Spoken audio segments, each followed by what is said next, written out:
Salutations Tedona, je suis le chef et bienvenue dans cette nouvelle petite review hebdomadaire de Shingeki no Kyojin, de Shingeki no Kyojin, ou des géants tout nus qui bouffent les gens, même si c'est plus vraiment le sujet, mais je sais que tu l'aimes cette intro. Parce qu'en plus, bientôt tu l'entendras plus, c'est bientôt la fin, c'est bientôt fini. Et là je te mets le sub, mais en même temps ça va être incroyable, ça risque d'être incroyable. D'ailleurs, en parlant de choses incroyables, cet épisode était vraiment très bien, était vraiment très stylé. Étonnamment, j'ai trouvé cet épisode assez dense. Alors je t'avoue qu'au début, quand il y a eu le combat, quand il y a eu le combat entre les titans, là, je trouvais que ça avançait pas beaucoup. À un moment donné, je me suis dit, tiens, je serais pas en train de faire du meublage un petit peu, puis au final, non. J'ai mal jugé. En vrai, l'épisode, il raconte plein de trucs, il est très intéressant, il est plutôt dense, j'ai trouvé long, mais dans le bon sens du terme. Je me suis pas ennuyé une minute. Après, c'est vrai que l'opening est arrivé très tard. Je crois qu'il est arrivé au bout de 6 ou 7 minutes d'épisode. Donc c'est peut-être ça qui fait que j'ai trouvé l'épisode très long. Mais encore une fois, dans le bon sens du terme. Hein. J'ai kiffé chaque instant de l'épisode. Attention, hein, l'animation est vraiment mieux qu'avant. Hein, parce que franchement, il n'y a pas eu un seul passage de l'épisode où j'ai plissé les yeux. Tu sais, parce que des fois, dans la saison d'avant, il y avait des petits passages où je me disais, ah, ça me sort un peu du truc. Là, non, tout était très propre, tout était plutôt réussi. Ou en tout cas, s'il y a eu des trucs moins réussis, ça m'a pas choqué. J'étais vraiment dans l'épisode, j'ai kiffé chaque instant. Donc voilà, on est sur un très bon épisode. Bon, maintenant, on va rentrer un peu plus dans le détail. Oui. Mais avant d'aller un peu plus dans le détail, tu vas t'abonner à cette chaîne si c'est pas encore fait, tu vas mettre un pouce bleu et puis tu vas aller voir notre seconde chaîne. On a une chaîne secondaire qui s'appelle Spatule Bro où on parle un peu plus de pop culture dans son ensemble, hein, tout ce qui est film Marvel, tout ça, jeux vidéo, on fait des vidéos de bouffe, on fait des vidéos de jeux rigolos, donc tu vas t'abonner, tu nous suis sur TikTok aussi, normalement c'est dans la description, et Instagram bien sûr. Ouais, je suis un influenceur, je fais ma pub au début maintenant, mais oui, faut s'actualiser un petit peu. Oui. Bon, l'épisode s'ouvre sur une scène qu'on avait déjà en partie vue lors de l'épisode précédent. Je parle de la scène où Onyakopon se pointe dans les geôles et décide de libérer les membres du bataillon d'exploration pour aller aider Eren qui est clairement en train de se faire maraver sa gueule par les titans et les mares à l'extérieur. Et là, on avait une espèce de débat un peu éthique, on va dire, entre les différents personnages. Hermione, il fait « Non, mais vous savez très bien qu'Eren, jamais il nous tournerait le dos, jamais il nous trahirait. Il a fait semblant d'adhérer au plan de son frère et d'Yelena pour faire genre, parce qu'au final, c'est lui qui aura le final cut sur l'usage du titan originel, de toute façon. Donc il faut lui faire confiance, il faut qu'on l'aille l'aider. » Et les autres, ils étaient pas trop chauds. « Ouais, mais c'est quand même un bâtard, il nous a trahis, on se retrouve en prison. » Et puis en fait, j'avais dit la semaine dernière, dans leur revue précédente, qu'en fait, ils essayaient de s'auto-convaincre qu'il y avait encore quelque chose à sauver chez Eren, en fait. Et en fait, cette analyse-là, ce que j'avais dit, était pas tout à fait juste. Et je vais essayer de t'expliquer pourquoi. En revoyant la scène et en voyant l'épisode dans sa globalité, je me suis rendu compte que le sujet, c'était pas de savoir si Eren avait trahi ou pas. Le véritable sujet de la discussion, de la scène en tout cas, c'est de déterminer la nature d'Eren. Et par extension, la nature des gens qui composent le bataillon d'exploration, et par extension, si on va encore plus loin, de déterminer un peu c'est quoi la nature humaine. Ouais, je pars loin, mais en vrai c'est ça le sujet pour moi. Oui, la nature humaine qui est, selon moi, on en a déjà parlé, l'un des gros thèmes du manga. Bon, c'est un peu le thème de tous les mangas si tu vas par là, mais ça semble vraiment être le cœur du sujet dans Shingeki no Kyojin. Bref, en réalité, dans la scène, ce qui importe, c'est pas de déterminer si Eren a trahi ou pas, on s'en fout, c'est pas ça qui va les motiver. Ce qui va les motiver, c'est de déterminer leur nature à eux. Pourquoi ils décident d'aider Eren? Tu vois, ils se trouvent tous des excuses, genre, ah ouais, je suis un peu jaloux de lui, mais ça me ferait chier qu'il meure comme ça. Et là, tu fais, ouais, j'ai pas envie qu'il meure avant que je lui mette une gifle. En fait, ils se trouvent des prétextes pour faire ce qui est dans leur nature. Leur nature profonde, bah, c'est d'aider les membres du bataillon d'exploration. Eren est un membre du bataillon d'exploration, donc on va aller l'aider. Même si c'est un bâtard, même s'il nous a probablement trahis, on va aller l'aider parce que c'est dans notre nature. Et on est un peu dans ce thème-là aussi, totalement dans ce thème-là avec Mikasa, parce que Mikasa, elle est en plein doute.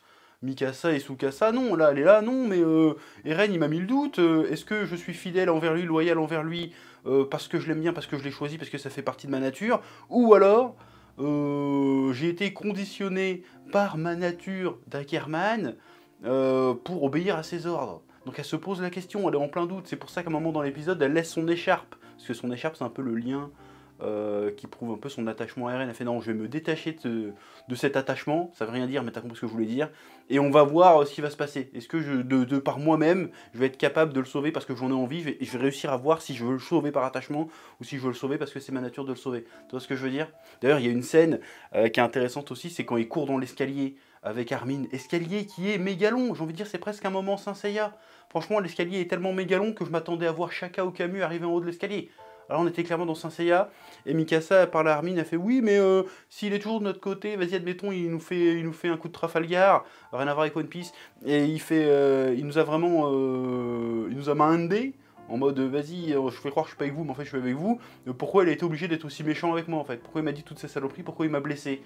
Et là Armin il a un flashback très intéressant où on voit Eren devant la mer qui fait hey, tu crois que si je défonce tous les ennemis, on pourra être enfin libre. C'est intéressant qu'il se soit remémoré ce passage-là, Armin. Je pense que c'est ce genre de truc qu'il faudra revoir une fois la saison finie, ce genre de passage. Bref, et Armin après il lui fait tout un laïus en mode oui mais non t'inquiète, il a fait ça exprès, c'était pour être crédible, de toute façon au pire on va le sauver, et puis quand tout sera fini, bah, tu lui poseras la question, et puis vous mettrez ça à plat et tout, bidou chouette. Voilà, c'est très intéressant la scène qu'ils ont choisie pour convaincre Armin. Et Armin il fait non c'est pas possible, mais il se dit non impossible, parce qu'il dit c'est impossible qu'Eren soit devenu méchant, ou parce qu'il se rend compte que putain finalement c'est cohérent avec ce qu'il nous disait avant en fait. Il y a un doute qui est plutôt pas mal là-dedans. Ouais. Et donc tout ça pour dire que quand ils se cherchent des raisons valables d'aller à Eren, en réalité ils se cherchent juste des prétextes parce qu'ils ont réellement envie de l'aider et peu importe ce qu'il a fait. Parce que c'est dans leur nature d'aider les membres de leur famille un petit peu. Oui. Puis vient la scène du combat entre les titans qui se poursuit par rapport à l'épisode précédent où t'as Reiner et Eren qui en viennent aux mains, qui se mettent des grosses patates. Bon, ça doit être le troisième ou quatrième match qui se font. Je crois qu'Eren mène la danse au score. Bref, et là Eren il est en mauvaise posture, il se fait un peu défoncer, il est pris à la gorge littéralement, et puis il y a Reiner qui dit « Eren, mais pourquoi t'abandonnes pas en fait? Pourquoi? Vas-y, t'as perdu, laisse tomber, c'est bon, arrête, pourquoi tu t'acharnes ?» Et donc là, au début je me disais « Ouais, je trouve que cette scène elle avance pas beaucoup, je trouve qu'on dirait qu'il meuble un petit peu, mais en fait, quand tu remets ça dans le contexte thématique de l'épisode, si toutefois j'ai bien vu le truc, en fait, thématiquement, ça colle, parce que là, Reiner, il questionne un peu la nature des reines. Il fait, mais pourquoi tu continues de t'acharner? T'as perdu, t'as aucune chance là. On est deux contre toi, il y a toute l'armée, on t'a niqué. Pourquoi tu continues à te débattre? Bah parce que tout simplement, c'est dans sa nature à Eren. C'est pas le titan assaillant pour rien, le titan qui avance pour rien. C'est dans sa nature. Puis après, Reiner, il continue à lui mettre des grosses patates et il fait, ouais, de toute façon, finalement, toi et moi, on n'est pas du tout pareil, on n'a rien en commun. Ce qui fait écho à leur confrontation de la saison précédente, en tout cas de la partie 1 de cette saison, saison précédente, ça marche, où ils avaient une petite confrontation, une petite explication à Revelio, souviens-toi, où Eren est arrivé en disant, ouais, en fait, Reiner, finalement, je te comprends, je t'en ai beaucoup voulu de ce que t'as fait à mon pays, ce que t'as fait à ma mère et tout, mais finalement, je te comprends. J'ai compris qu'en fait, on avait un peu la même histoire, que finalement, t'as fait du sale pour une cause qui te semblait juste, et là, je vais être obligé de faire du sale pour une chose qui me semble juste. Je vais devoir vivre avec ce que je vais faire, tout comme toi, tu dois vivre avec ce que t'as fait, donc voilà, je te pardonne, on efface l'ardoise, je te comprends, je comprends ce que t'as dû traverser. Donc il y avait clairement un parallèle entre leurs vécus. Ils ont plus ou moins le même vécu, bon d'un bord et de l'autre, mais ils ont le même vécu et ils ont eu a priori à un moment donné les mêmes motivations. Donc qu'est-ce qui fait que finalement ces personnages se retrouvent être diamétralement opposés? Eh ben c'est leur nature en fait, c'est leur nature profonde. Reiner c'est le gars gentil, c'est le gars conciliant, c'est le gars qui préfère la paix à la liberté. La preuve, il continue à rebosser avec les mares. Alors qui sait que c'est des bâtards, mais il fait bon, plutôt les mares que la fin du monde, si tu veux. Donc vas-y, je vais rebosser avec les mares, je vais faire un compromis, mais au moins, on n'aura peut-être pas la liberté, mais on aura la paix. C'est déjà pas mal. Alors que Eren, il est pas du tout dans ce délire-là. Eren, c'est la liberté ou rien. Il fait passer la liberté avant la paix. Ce qui fait que ça soit un mec aussi extrémiste, en fait. C'est le gars ne fait pas de compromis. Il a dit pas de compromis, c'est la liberté totale et absolue ou rien. C'est ça qui les différencie. C'est leur nature profonde. Ça fait réfléchir. Oui. Bon, et après, évidemment, il y a Sig qui arrive et qui calme tout le monde, hein. On passe l'ensemble des headshots de cailloux gigantesques sur la gueule de tout le monde. Ça fait plaisir, un peu de violence gratuite. Bon, c'était pas gratuit, mais ça fait un peu plaisir quand même. Pour une fois qu'on est de son côté, à Sig, on est là, ouais, vas-y, Sig, défonce-les. Alors que normalement, on devrait pas. On devrait dire, putain, mais en fait, c'était le méchant, lui, encore il y a 5 épisodes, là. Qu'est-ce qui se passe? C'est ça qui est ouf, parce qu'en fait, quand on a vu Sig, on était content de le voir, parce qu'en fait, à la base, c'est censé être un méchant. Je veux dire, il y a encore un épisode de ça, il a moitié buté Revive, tu te dis, bon, qu'est-ce qui se passe, là? Pourquoi tout d'un coup, je suis avec lui? C'est très bizarre hein, comme sensation. Mais je kiffe ça. Ça, c'est SNK, c'est la puissance. Oui. Puis vient la scène où Yelena fait une tronche horrible pendant 2-3 secondes en regardant Armin. Alors, cette scène est très fidèle au manga, la gueule qu'a fait très fidèle à la scène dans le manga, et ça va très certainement devenir une source de mèmes inépuisable dans les prochains jours, les prochaines semaines, dans les prochains mois. Mais j'ai beau avoir revu la scène et re-revu la scène, bon j'exagère, j'ai vu que 2 fois l'épisode, mais je me dis, j'ai pas réussi à décrypter cette scène en fait. Alors on voit à son expression qu'elle ressent de la haine, du mépris et probablement de la méfiance, mais qu'est-ce qui provoque cette réaction en fait? C'est ça que j'ai pas trop compris, parce qu'Armin il fait bon on va les aider, parce que de toute façon voilà, il faut mieux qu'ils gagnent, voilà on va les aider. Et puis elle a fait une tête comme ça. Donc qu'est-ce qu'elle fait? Est-ce que elle fait cette gueule-là parce qu'elle se dit, elle se méfie d'eux en mode ouais ils vont nous trahir? Est-ce qu'elle fait cette gueule-là parce qu'elle vient de se rendre compte que si ça se trouve, vu que ils viennent dans notre camp, peut-être que finalement le RN il est peut-être pas dans notre camp à nous? Peut-être qu'elle se dit ça? On sait pas en fait. C'est quoi qui provoque cette réaction? J'ai pas très bien compris. Bon, si jamais vous avez compris, vous, bah, je vous laisse le soin de me le dire en commentaire. Technique pour augmenter l'analytics, mais bien sûr, on est un professionnel ou on n'est pas un professionnel? On est un professionnel. Mais du coup, je me pose la question, pourquoi elle a eu cette gueule-là? Mais en tout cas, si on replace ça thématiquement, pendant quelques secondes, elle a montré son vrai visage. Un visage hideux, un visage horrible, un petit peu rigolo, mais un visage très très hideux.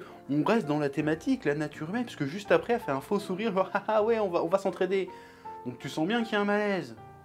Donc thématiquement, ça colle. Donc tu vois, je me dis que peut-être que je dis pas de la merde depuis le début, c'est vraiment le sujet, c'est la nature des gens. Oui.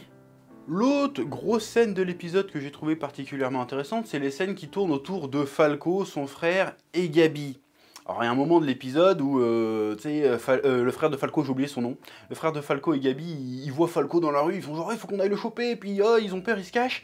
Et puis t'as le monsieur Neil là, qui d'ailleurs a fait une confession à Falco juste avant, en mode de toute façon je vais crever, vas-y, ça sert à rien de se casser le cul. Et il dit, il va libérer Falco en fait en Tsum Tsum pour le donner à son frère. Et à un moment, son frère, comme il est con, il allait tirer sur Monsieur Nail, tu vois. Et Gabi retient son bras, fait non, mais vas-y, arrête. Voilà. Et puis un peu plus tard, le frère de Falco, il lui fait, mais ouais, comment ça se fait que tu fais confiance à l'ennemi, toi? Et on a la réponse juste après, parce que là, ils entendent des gens arriver, ils se planquent, et en fait, c'est la famille de Sacha avec le cuistot, j'ai oublié comment il s'appelait, qui passe. Et ils sont en train justement de parler de Gabi et Falco en mode oh, j'espère qu'ils vont bien, oh mais t'inquiète ils sont très brouillards. Donc elle se dit oh les gens pensent à moi, vas-y je vais aller me lever pour aller les rassurer, pour leur dire que je vais bien, qu'on va bien en fait. Et après t'entends la petite sœur de Sacha qui fait non mais pourquoi vous vous inquiétez de leur sort à ces bâtards? Surtout à l'autre pute de Gabi là, celle qui a tué Sacha, si je la croise c'est moi qui la bute moi-même. Bah, elle dit un truc comme ça. Et là la Gabi, elle est pétrifiée, et puis elle se rassoit, puis elle se met à chialer, elle se rend compte d'un truc. Elle dit, mais en fait, les gens sur cette île, ça n'a jamais été des démons, c'est juste des gens comme les autres. Et comme c'est des gens comme les autres, bah, leur nature est comme les autres. C'est-à-dire que, ok, il y a de la compassion, ok, il y a de l'amour, il y a de la gentillesse, mais il y a aussi de la haine et du ressentiment. Et elle se rend compte que cette haine et ce ressentiment, bah, elle a contribué à l'alimenter. Parce qu'elle a alimenté le cercle, comme elle a dit. D'ailleurs, c'est marrant qu'elle sorte le mot cercle, parce que dans les reviews du manga, j'arrêtais pas de dire qu'il y avait l'idée de cycle qui revenait. Voilà, donc on me dit que j'ai pas compris le manga, hein, comme par hasard, je pense pas. Hasard, réalité scientifique, je ne sais pas. Mais en tout cas, il parle de cette notion de cercle et de cycle. Elle a alimenté le cycle de la haine, et on peut se demander du coup pourquoi elle a alimenté ce cycle de haine et de ressentiment. Eh ben, c'est peut-être parce que finalement, ça fait partie de la nature humaine. D'avoir jugé les gens sans les connaître, sans les avoir vus, sans ne serait-ce que jamais les avoir croisés en réalité, ils ont alimenté un espèce de fantasme et de cycle de reproches, de colère, de haine, de racisme, de tout ce que tu veux. Peut-être que s'ils ont fait tout ça, si elle a participé à tout ça, c'est parce que bah, ça faisait partie de la nature humaine en fait. Peut-être que c'est ça le sujet. Et là c'est beau, et là ça fait réfléchir. Oui. Puis après, bon je vais en parler parce qu'il faut en parler, il y a Falco qui fait sa déclaration à Gabi, qui fait un peu... Tu te dis un peu c'est mignon, mais tu te dis putain, mais voilà le simp en fait que c'est ce mec là, c'est un espèce de Mikasa, mais sans la badacité, c'est juste que vas-y, il voulait prendre ta place pour te sauver, il voulait qu'on se marie, qu'on ait des bébés, bon bref, c'est très mignon, mais ça montre que, aussi, comme il est condamné, il se dit bon, autant être vraiment moi. Voilà, on reste encore dans ce sujet de la nature, parce qu'il a plus besoin de porter un masque ou de... Il peut être tel qu'il est réellement. Il dit, de toute façon, je vais mourir, ça sert à rien de faire semblant de quoi que ce soit. Et c'est là que Gabi se réveille et lui arrache le truc. Non, je refuse ton destin. Nous allons nous battre, on va aller voir Sig. Et peut-être qu'en... C'est sûr qu'en sachant qu'il va te transformer aussi parce que t'as bu son liquide. Ça fait un peu chelou de dire ça comme ça. Mais vu que t'as bu son liquide, peut-être que du coup il va arrêter. Bon là vous êtes naïfs les gars, vous êtes naïfs, hein, très certainement. Hein. Mais voilà, encore une fois ça questionne la nature. Du coup, peut-être qu'ils vont devoir questionner la nature de Sig. Est-ce qu'il est vraiment altruiste? Est-ce qu'il est vraiment humaniste? Ou est-ce que c'est un bâtard? On va voir. On va voir. En tout cas, épisode ô combien palpitant, ô combien intéressant. Je veux dire, rien qu'un épisode de 24-26 minutes, franchement, on a brassé pas mal de thèmes. Enfin, on a brassé surtout un thème dans cette review, mais on l'a fait avec différentes facettes, différentes prises de position, différents points de vue, de manière assez complète, je trouve. C'est passionnant, c'est Shingeki no Kyojin. Je te dis, c'est une masterclass, ce truc-là. Dans 20 ans, on en parle encore de ce truc. Mais bien sûr, mais évidemment. Il n'y aura pas besoin de reboot ou de remake. Je te dis, le truc, il est déjà très bien comme ça. Incroyablement incroyable. Et là, je vous le dis encore une fois, sans spoiler ni rien, nous ne sommes pas prêts. Parce que si là, t'as été enjaillé, mais la suite, t'es pas prêt. Hein. L'épisode, je pense qu'ils vont essayer de faire traîner un petit peu une certaine scène que ceux qui ont vu le manga connaissent. Mais là, rien que le prochain épisode, pour peu qu'il soit bien rythmé, ça va être incroyable. Et puis celui d'après... Ah, il y a Internet qui va se casser en deux, hein, moi je te le dis, ils vont être là, mais what the fuck? En plus, si la scène est bien faite en animation, ça va être incroyable. Bref, comme d'habitude, nous ne sommes pas prêts. Bref, c'est tout ce que j'avais à dire sur ce petit épisode de Shingeki no Kyojin qui, ma foi, était bien stylé. Comme d'habitude, tu me mets en commentaire ce que tu as pensé de cette review, ce que tu as pensé de cet épisode, tu lâches ton pouce bleu, tu t'abonnes. Et puis, je te dis à la semaine prochaine pour un nouvel épisode. Que la passion te guide. Oui. Eh oh, tu vas pas te barrer comme ça, hein? Tu vas laisser un pouce bleu? Un petit pouce bleu, hein? Puis tu regardes aussi les autres vidéos? Parce que voilà, tu t'abonnes? Ouais?